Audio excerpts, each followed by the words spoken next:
Hi, my name is Jack Siegel, and I'm currently going to be driving. And I guess I'm trying to get more back into the idea of maybe doing voice recordings. So perhaps inspired by, I guess I could say Raven. Um, More like the testing out how the system works with background noise and driving. And maybe it's the idea of getting a headset while having the AC on with regards to her and her doing video clips, although the idea of pasting clips together, because it might clip off and then you're like letting it cool down and then you're like, now you have to make another one and then slam them together and hope for the best. But, it's amazing how she's going out and doing some amazing work for the Lord. So that's kind of cool. And then there's finding where's the camera right there, right? Versus the angle. Is this my good side? Not really. You're ugly all around, Jack. There is no good side. Wait, stay there. Hey, not seeing the ear. Good. It looks more like a robot. Okay. Guess some people like technology. Okay, whatever floats your boat. Just get the Terminator, right? No, I don't know what that is. So, although you can imagine Arnold Schwarzenegger like trying to portray himself as a robot. And yes, we want you to act like a robot. No, like a human-like robot. The idea of artistic direction and working with actors. Although I can imagine that it might have been just interesting in general. Um, no, because like the Terminator was like a landmark kind of thing, and then it's just the idea of, if you, what did he have to draw in beforehand, right? And that may or may not be relevant, but that's sometimes the case with sleep deprivation and not having a plan on this. I think yesterday I was having the inspiration to try to do something, and it was more along the lines of, sorry, the BMW back there looked like a little bit of a Dodge Charger kind of thing. I don't know too much about cars, so I might have just put the wrong things together. So it's like a Chevy Charger, not Dodge Charger. What are you talking about, bro? I don't know. Aren't you supposed to be eyes on the road? Yes. But if there's something over there, then have to look, looking both ways, right? Looking at the camera, I'm stopped, as you can tell by the palm trees in the background, which from my point of view, look just kind of blurred out something's just sticks, I think, or random telephone or light poles back there. And I'm like, yeah, well, one of them's a kind of tall metal pole thingy. So, no, hi. Um, so at one point I was, sorry, the idea of prodigal spouse journey came to mind, and if you're on that journey too, it can be tough. There's a difference between, being hopeful that someone's your spouse and then thinking that something's dysfunctional is a prodigal spouse moment when in fact it could just be dysfunction and you should be running from the person. And so for me, looking at that situation where God's saying to stay, and sometimes I still doubt God's voice at times, but I've delivered enough words to people and walked with God enough that even when you do the right thing, it sometimes blows up in your face, and you're like, and I'm like, but I see it how it works out later. Um, Townsend and Cloud on boundaries, the idea is that when you set a healthy boundary, that's supposed to help maintain the relationship so that you are good with that person in a certain dynamic. By saying like, hey, you do knucklehead stuff, I'm stepping out until you get yourself back together again. And that sounds reasonable. And a reasonable person would say like, you know what, that's fair. And someone that's maybe not reasonable may say like, hey, that's unacceptable, you should stay, you should deal with my bullpucky, and yada yada yada yeah. And you're like, and you just walk away because you're doing that for your own peace instead of using that to control a situation. Well, it's more like the essence of, what is control and manipulation versus what does it mean to, have some self-respect to avoid something that realistically is damaging you. So if the essence is, I don't want to be hurt by you, so I'm putting this so I can stay around and I'm leaving to protect myself,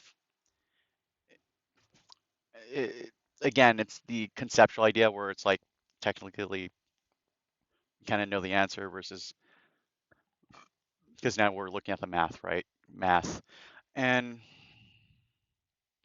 the thing is that I believe what they said was manipulation is more like I'm doing this for trying to get you to do something versus, you know, you can take it or leave it. Like I'm here when you're acting right, come on in. If you're not acting right, go there. And, probably something to sit down with and really evaluate. But for example, I help out people. You probably help out people yourself. And the thing is that I'm also modulating my voice a little bit louder. So hopefully, if there's any ambient background noise like that semi back there, the system will screen it out. And the AC is also going at a mild clip. So, that's always also good. I'm using Pro Movie Maker, I think, and I can probably describe the app later. But it was a very inexpensive app that I think I only paid $5 once, and it allowed me to make use of something that would make use of this. And I believe the iPhone onboard video system, the application would not allow me to sync up with my headset, which was kind of weird. But them's the breaks, I believe. And if I start repeating random catchphrases, it's probably because I'm about to get killed. And I need to process something else behind me or around me as opposed to this, which, you know, boundaries like, no, you must entertain us. Like, no, I must live. Like, really? There's other things. There's more entertaining things, like the person that's a motorcyclist in front of me that's motorcycling. Pretty epic. No, there have been some interesting moments, but no, he's just, or she, ADD, I know. And there's a previous thought that I was supposed to go in on. But okay, so friendships, right? Relationships. So people, we all help people at times. But the question is, how much do you help them?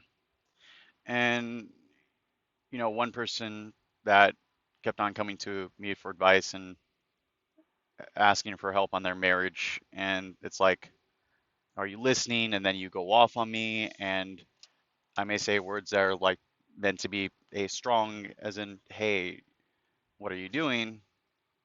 I don't think this is right, or I don't think you're seeing this situation properly, and then they go off on me. Now, me, I know them that they're stressed out and dealing with a lot of different things, but I'm not going to sit in that. So basically, I look at them and go like, "Hey, I'm here over here.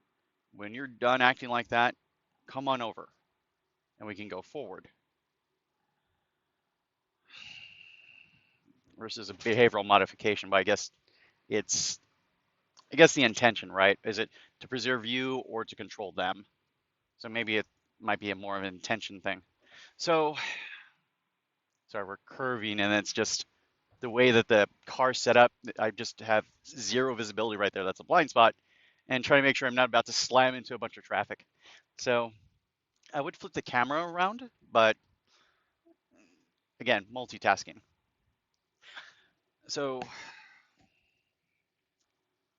not sure where we were going.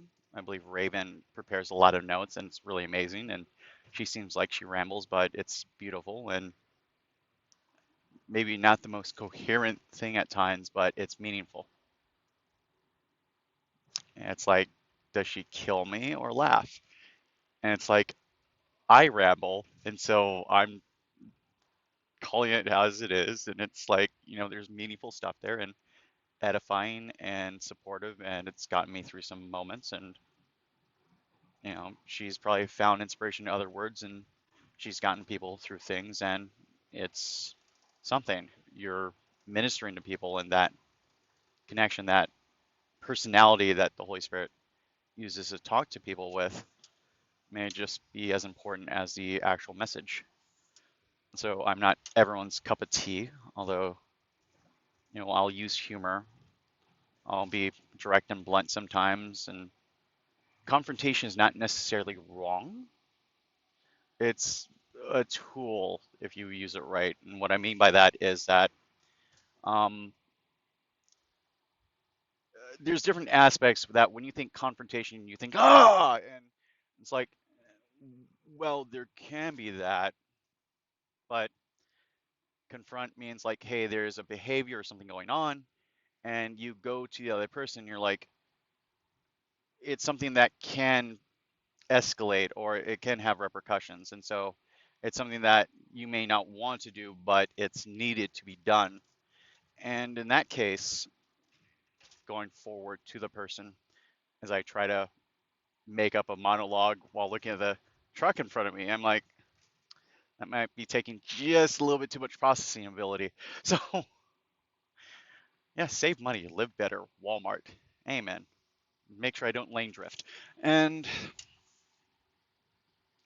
the confrontation. So there's that aspect. So there's how to ask, how to deliver, right? Now, if you kindly ask something that even may be confrontational, like, hey, are you stealing something from the company? Or hey, this is what I've heard, are you sleeping around on me? Are you doing something that's not good? Or that they're doing something that isn't good. And so as a Christian brother or sister, you have to look at them and say, like, hey, this is what I heard, this is what I think I see. There's an issue here. And there's different ways to deliver a message,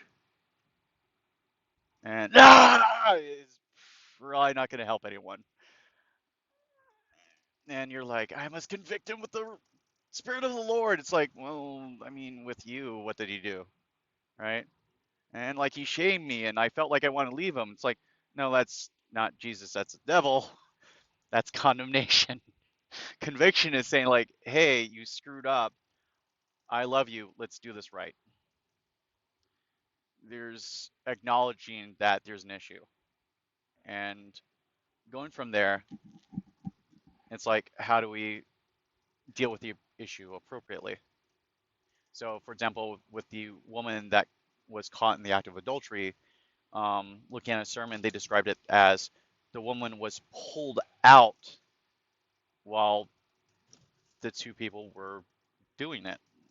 And, you have to imagine that in an act of intimacy, someone busts open the doors and draws you out of that. Then, probably half naked, because I don't imagine someone gave them the time to legitimately dress, right? I think that's how, I forgot which pastor did the speech or the sermon on it, but it was pretty cool, as he's describing it, because I never thought about it like that. And as the woman was brought in front of this crowd of people, and Jesus is now being, they're trying to catch him in a trap, and Jesus calls everyone else out instead. You without sin cast the first stone. Hey, I'll wait. Starts doodling in the sand. And there's a different pastor, or I think it was a professor, who described that he was drawing, and then everyone started getting convicted because there was I think it's the finger of God or something. And I think they were mentioning how that's your last chance to have your name written in the book of life. And again, I might have corrupted the information a little bit. It was just something really profound. And what happened was the oldest guy looked at that and probably thought of the scripture and was like, whoa, put down the rock and left. And then other people probably started getting the same message, and then it went from, they were convicted to like, I better follow the crowd because something's wrong here, right? If everyone runs at the same time, kind of look around, and you may want to run to kind of moment, not following the crowd per se, but analyze. But just, it's supposed to be busy and it's a ghost town, alien invasion, um I joke with that at the parking lot as a part of the parking lot team. It's like, hey, guys, if you know it's full and or you know it's supposed to be full and it's dead, go home. Probably hide underneath in like a bunker or something. Like there's probably an alien invasion. Run away. So good advice, right? No, sorry. Imagine Jordan Peterson doing something similar, but it's just brain fart. So, but for him, he's just. I don't know if you hear the high wind or if you saw the motorcycle like racing forward, but I was like, is there something wrong with the car? Um, so confrontation, right?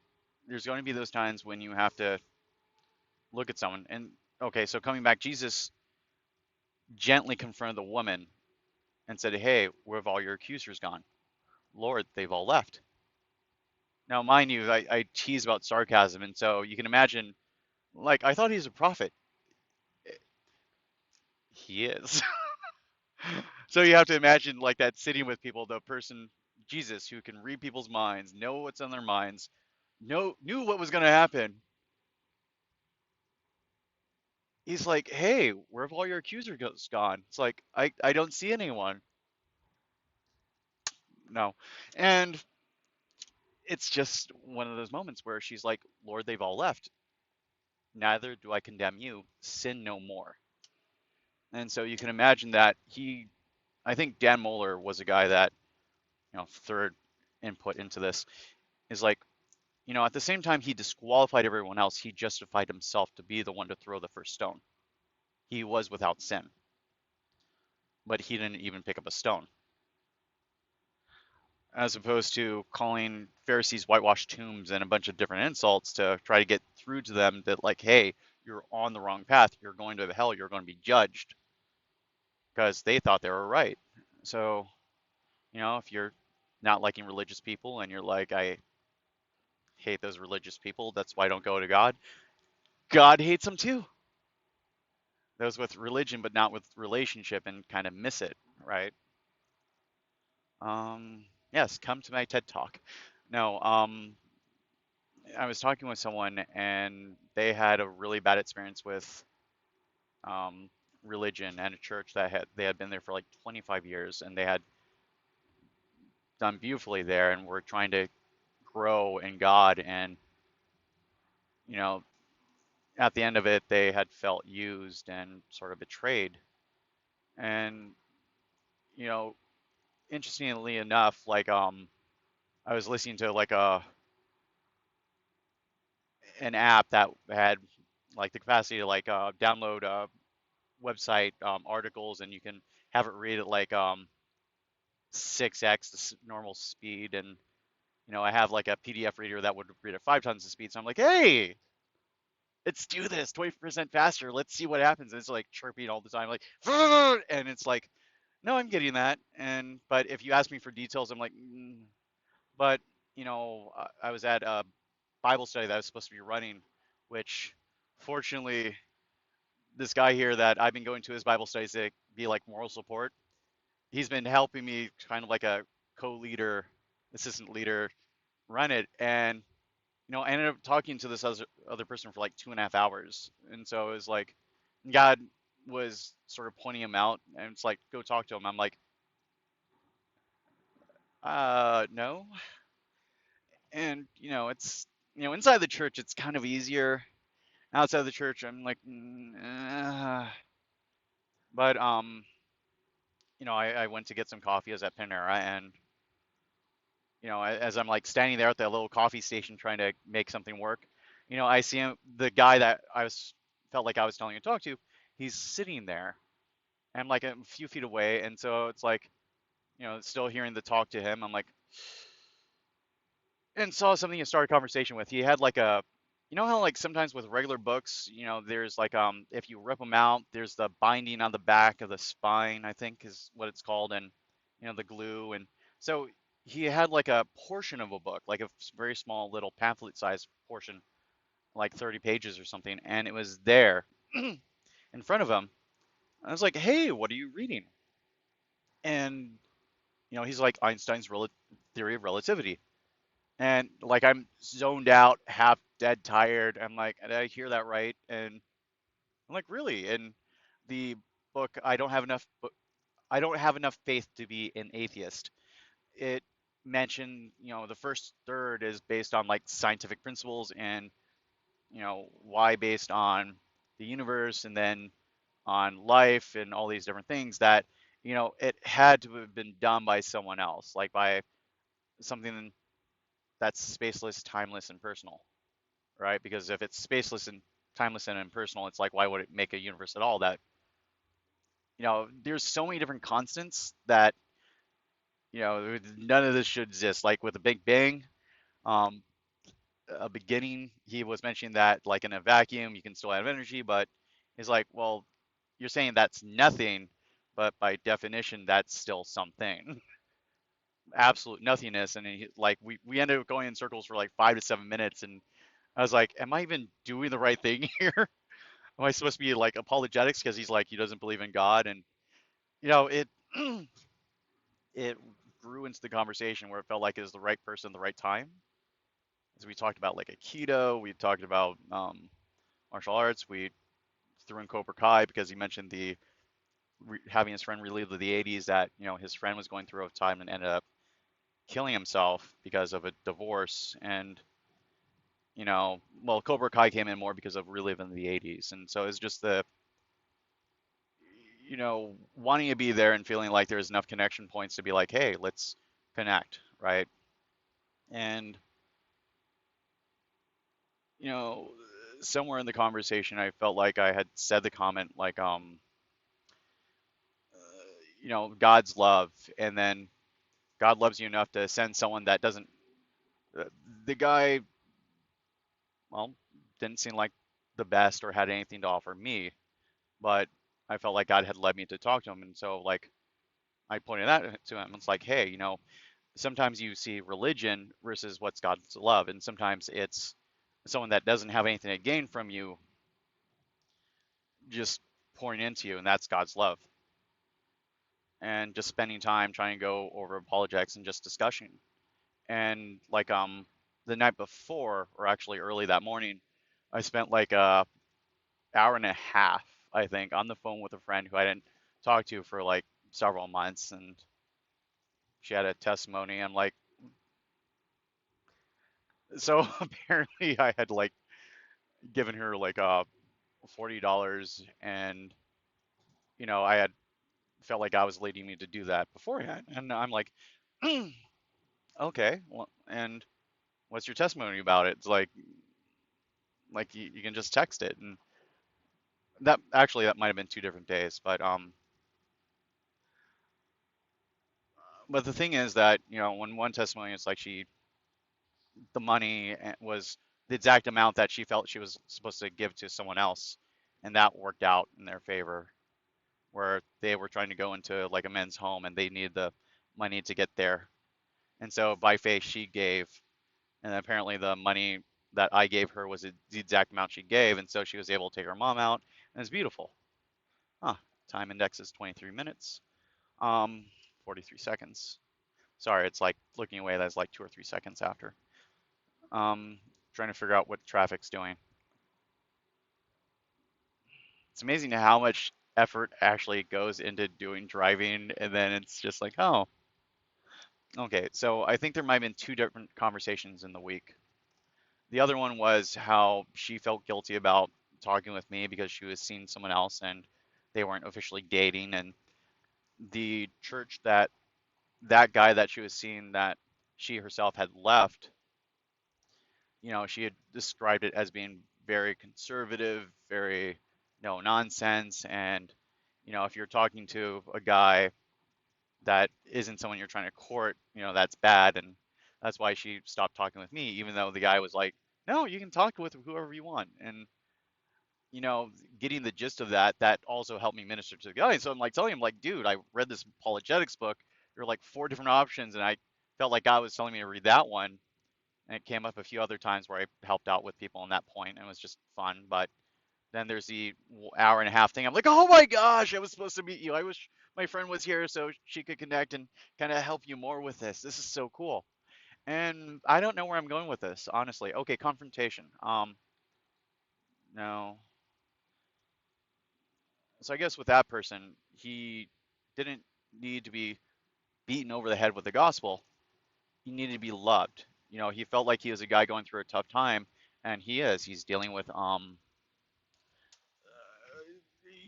concerns about pancreatic cancer and just health issues and financial, and it's where is the love of God? And his name's Logan. If you feel led to pray for the person, and he's seems like he had an interesting life, and it's we're going to try to connect with him as we see him at the not Barnes and Noble, at not Starbucks, Panera in Redlands. No, he's a cool guy. So one thing I wanted to do was jewelry making, and so he described how he spent some time like interning slash working at a jewelry place, and it was amazing. I'm like, wow. And so like sometimes you don't have to fake something, you can just legitimately enjoy company. And I think there's an apologetics book, that not apologetics but evangelism, where it's like sometimes it's just I forgot the name of the book. Um but the essence is sometimes you just connect. And there's a saying in the Bible, not saying, there's someone said where you you exemplify the Bible basically. And when you need to, you speak. But it made it sound like that you were speaking already, and then like let your life speak, let your actions speak, where everyone's like, "Hey, you're different. What's up?" Like different in like 9/11. "Hey, dude, are you okay?" Versus like, "Hey, you seem different. Like, I want that." And I suppose after everything's, why is the car stopped? Right? It's like I'm about to drive off a cliff. There's like a three cars go, and I'm like, the other one on my back left is like stopped. I'm like, that's a concern. As in like red flag moment, right? Like screen everything around you, look around. Um, Sometimes those things happen. So next time we'll work on organizing this a little bit better. I'm decent at improvisation, but planning out a session and talking through it can be done, which, the Amazing Raven seems somewhat disorganized, and yet at the same time, she spends time doing like not 4 hours of notes, but I think one video she did was like 4 pages of notes, and it's just, it takes time and effort to research and to do stuff like that. And so what seems disorganized is like, wow, I wish I could do that. I more like have theoretical head knowledge that I'm like, yeah, well, here, you could do this, you can do that. Like, what about that? And it all makes sense because I stole it from a bunch of books, and I try to give credit, except where I don't remember it anymore. And actually applying it is probably something else too. Do as I say, not as I do. And going all the way back to confrontation, sometimes it's not a need to confront, it's a need to love. But sometimes you do have to have a hard conversation where, you know, you don't need to yell at someone, but you have to be careful, because if it's a heated discussion point, your emotions may get out of control, a lot of spiral. I think I went off on someone. Well, tried not to exactly go off. I try to keep it reasonable, but I kind of got aggravated or irritated because it's like you're a person. To be fair to them, the clip that they sent was actually pretty powerful, and I think it's Mark Driscoll on, a message to men, and like it was quote unquote the most controversial one of his most controversial sermons, that was what it was headed under. And it talked about um, violence against women. The first 8 minutes looked at men and how like women are fearful because of the violence that's perpetrated against them, from rape to just harm, whether physical or verbal. And it's like, he's disgusted by it. And because he's counsels enough people on the men's side and the women's side, you can be like, like, and he's like, why aren't people like pissed off about this in a very constructive fashion? And we should be upset about that and angry. And it's like, we need to do something about it. Righteous indignation, as opposed to like, it's okay, brother. It's okay, sister. Pray about it. It's sometimes it's get them out of the situation, or say like, hey, that's inappropriate. What are you doing? I'm the head of the household, and Jesus should be beating you upside the head too. Except, he's given mercy to us to correct ourselves before we're seated for judgment. Technically, probably not seated, except for maybe execution, but that's more like being kicked down to hell. It's one of those moments, right? But the way that they had presented the message to me was like, hey, if you're like this, you shouldn't get married. It just pushed the wrong way. And I got a little bit heated and combative, where I'm like, hey, like, you need to be open to correction. Like, this is the wrong way to come at someone. And so that was like, and, you know, sort of went off on them. And if someone's hurt, that magnifies. It's like if you press someone like on a part of their body where, it's poking would be mildly annoying, but you're like, if there's a wound there, either a scar that's covered that the shrapnel or something inside is still infected, or there's still issues, pressing on that would still, it looks healed, but it's like it still bothers. And so that wound has to be reopened and pulling out the shrapnel and allow it to heal properly by applying salve, or in this case, the word. And so I felt like that might have been a condition. I might have had my own things. And so whenever you realize that you're not as well with Jesus as you thought, it's time to go back to the drawing board, you know, deal with the speck in my, well, the log in my eye as opposed to the speck in yours.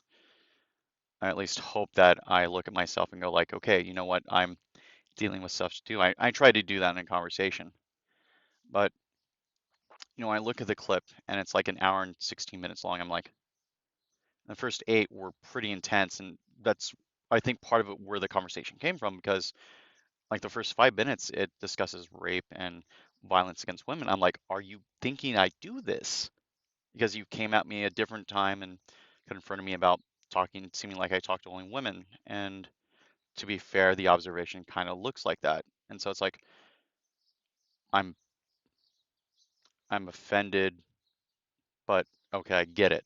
That sometimes you have to look at yourself and go like, yeah, versus like, no, versus like, okay, I can see where they're coming from. And the thing is that I ended up sending it to, um, I think, 3 different women, because it is a powerful testimony. It is a powerful sermon. Um, the reason I sent it to women was because it's more like, hey, one person definitely maybe rape and physical abuse and then verbal abuse, and there's a lot of different things that are there that's prevalent, yet how much is really revealed when you see a person with makeup and smiling, standing upright? How much do you see beneath the veneer? And do you think Holy Spirit would like expose that for you to see? Because it's like, that sounds like a lot, and it is. And I think that person that had sent me the message and that I had went off on, there's at least a few other people who I've dealt with that kind of has the whole. There's a difference with men where there's controlling versus strong. And so me, I had dealt with two different people, and you know, my actions may come off as controlling. And then, a person that I wasn't planning on being with, we were friends, we ended up doing some stuff that we shouldn't have, but also forming a friendship and connection that I'm like, wow, I could see myself being married to this person. And they're looking at me and it's like, I can see myself being married to you. And the reason for that was that they looked at my actions and they had the same issue as everyone else. That seemed very controlling until she sat down with God and was like, hey, God, like, I'm not sure if it was one way or the other. I think God showed her that it's like my actions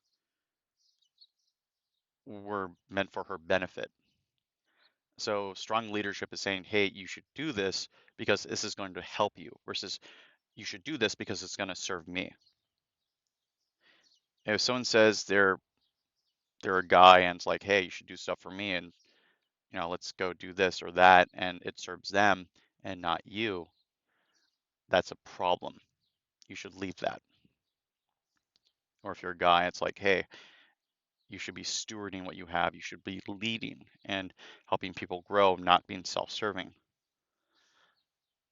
And, even with correction, the essence is like, is it because I'm offended? I'm like, no, you can't talk to me like that. Or it's like, hey, the way that you're coming off here in this conversation, it's off-putting and like this message is coming off wrong.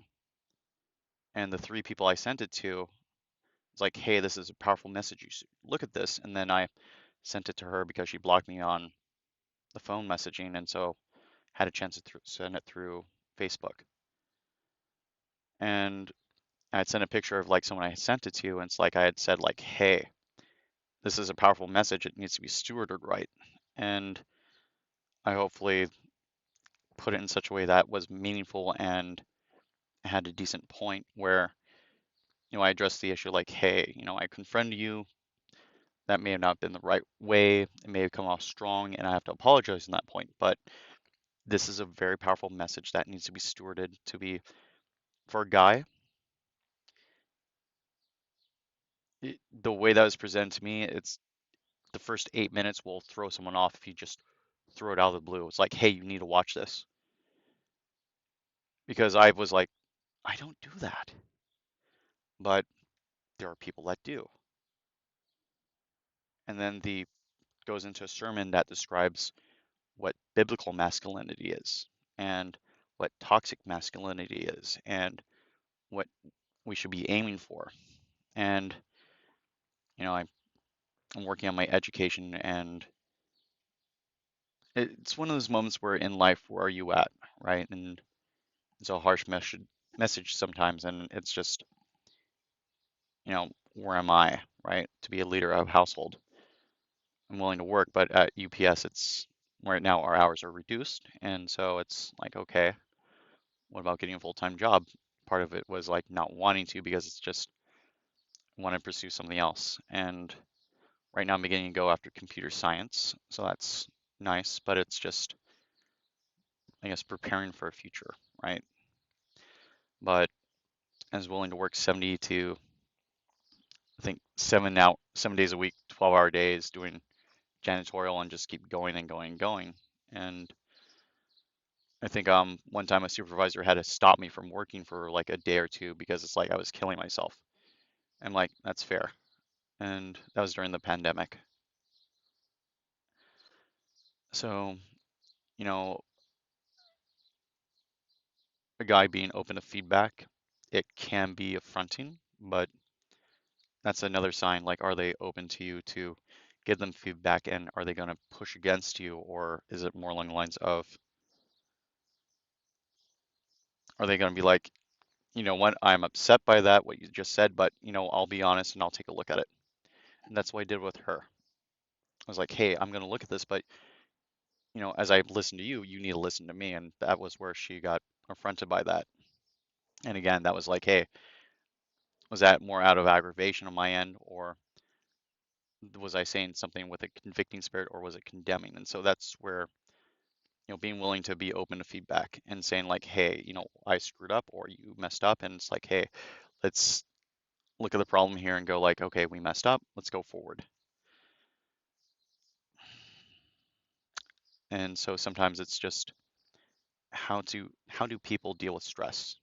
Um, there's a show called Firefly, and so this doctor and this um, pastor or preacher were speaking to one another, and the pastor mentions this guy that sounds like a philosopher, how he said that if you spend 4 years with a guy, you play cards with him, spend every waking moment with them, enjoy time with their family. The first time you truly meet the man is when you hold him over a volcano. And the doctor, absentmindedly doing something else, is like, what if you don't have a volcano? And the guy's like, I'm sure he was being poetic. And then the doctor commented, yeah, prose by psychotic dictator, makes it more poetic. Still kind of doing his own thing. And, the episode starts looking at that, where you see um, the next scene, you see, um, it's a recurring character named Niska who is like a space mafia person who is looking at this person covered in blood, and he's like, have you heard of the writings of, I think it was Sheng Yu or something like that, right? And probably butchered the name. And let us get to meet the real you, right? Very it butchering the accent, but it's a very deep impression scene. And so, skip forward in the episode where the pilot of the spaceship and the same spaceship that the preacher and the doctor are on, his wife and his captain have a lot of war stories together. And, nothing's happened with them, but they have all these buddy buddy stories. And, the pilot gets jealous and he's like, hey, you guys have all these adventures. I want an adventure. I'm going to do an adventure. And it they go to the planet. They're doing like selling off like some medicines that they stole from a facility, and they get caught by that space mafia guy who, in a different episode, they were doing a job for the guy, but they ended up saying no on the job, and the person that was there to make sure the job was done and that they got the goods, that was actually medicine for a town that was going to die of some sort of like a disease. The space mafia guy's big henchman bodyguard guy was like, keep the money, we'll go hunt you down and you can bury yourself with the money. And the captain was like, oh, darn. And you notice the engine is going on behind them, and the whine of the engine sucking stuff in.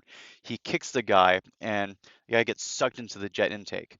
Next person gets dropped down in front of him. He's like, hey, look, same speech. Look, we're thieves. We're not. And the guy's like, hey, dude, I'm good. I'm totally on board. Count on me. Obviously, he's like bound and everything else. And so going forward, Niska wanted revenge on this guy, so he abducts the captain and his pilot, and they get taken up to the ship or the space station in orbit. And in negotiations, the wife immediately chooses her husband, which is the pilot, and they go.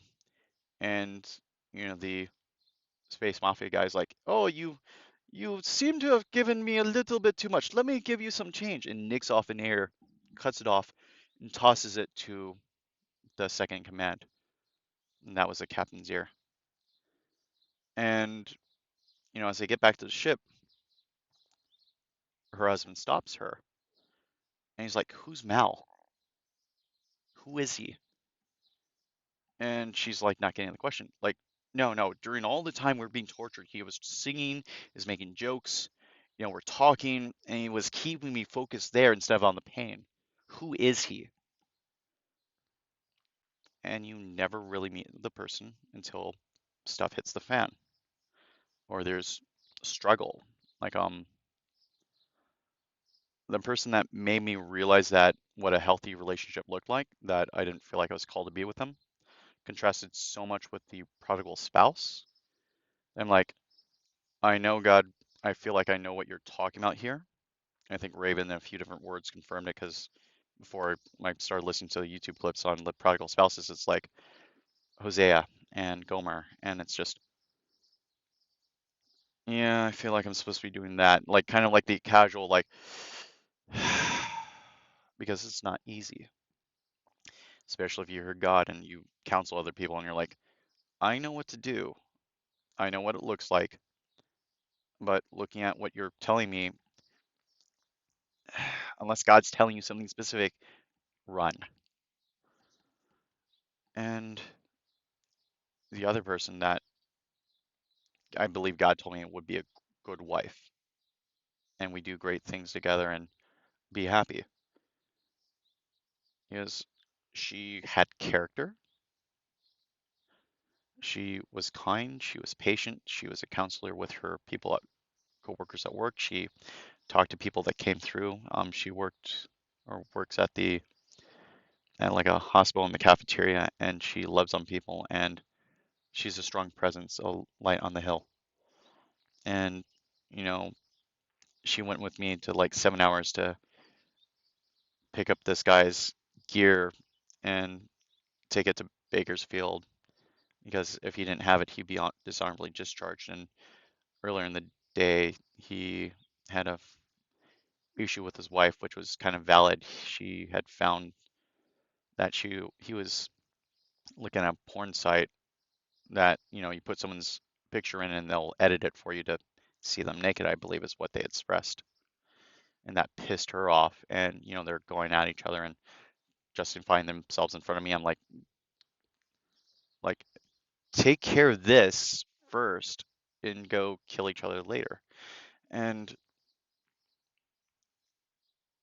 no, it was kind of like that. It's because it's one of those things where she has a lot of background with being traumatized by people that were like a lot of people that have dealt with infidelity and marriages falling apart, and so that may have carried over to dealing with him.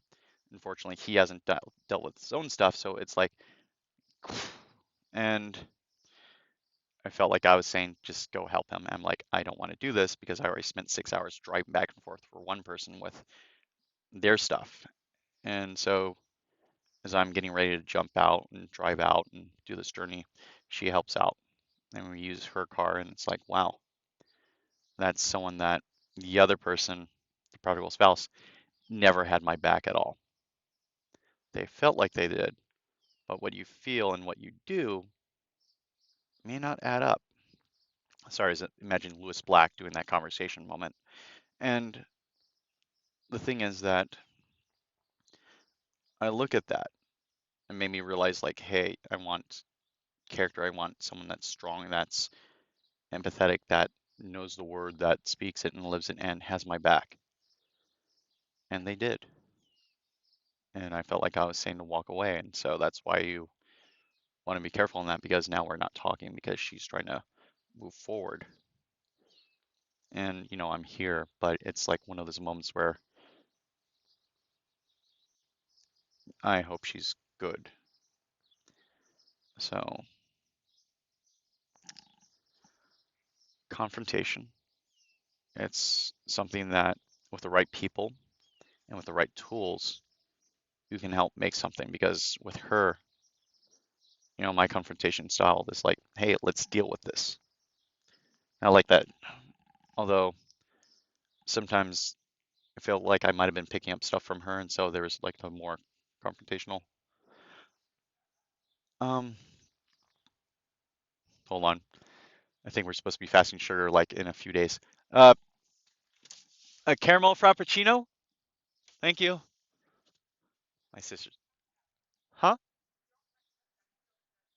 Okay.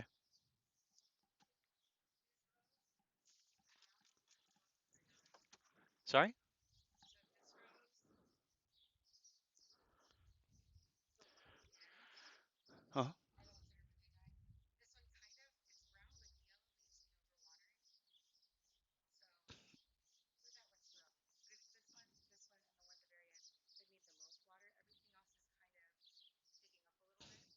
So basically, what do you want me?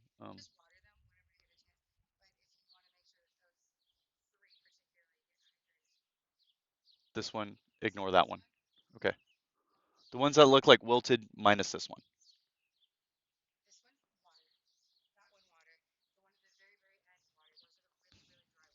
Okay. Okay. And maybe we'll put in the mulch.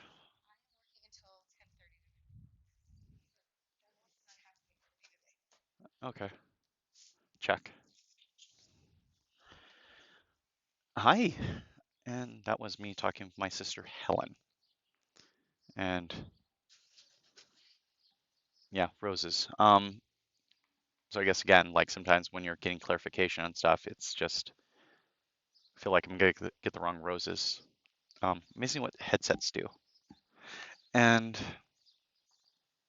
as in I can be more distant from the recording device and still be picked up. But yeah, confrontation, right? There's a win-win solution if you're both willing to realize that there's a problem that needs to be dealt with as opposed to, you started it or you're this or you're that. And, sometimes we're tired and sometimes it's just like misunderstandings and it's going from there. But let me just continue and maybe I'll do a second one. But if this actually gets used, God bless. Bye.